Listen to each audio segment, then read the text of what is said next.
মা সকালবেলায় ছোলার ডাল রান্না করবে সকালে খাওয়ার জন্য, যেহেতু আজকে একাদশী ছিল। তোমাদের তো আগের ভিডিওতেই বললো আজকে মা বাবার একাদশী আছে, ওই জন্য সকালবেলায় ছোলার ডাল আর পরোটা করেছিল। তো সেটাই সকালবেলায় ব্রেকফাস্ট করেছি। পরোটাটা আর তোমাদের সঙ্গে শেয়ার করতে পারলাম না, ওটাই সকালবেলায় ব্রেকফাস্ট করেছি।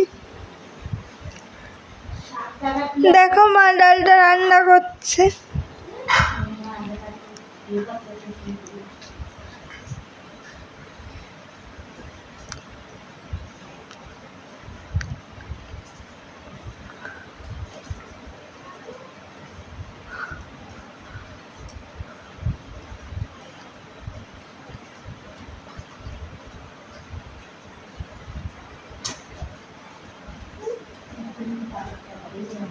টাটা বন্ধুরা, তোমাদের সঙ্গে পরের আর কোনো ভিডিওতে দেখা হবে।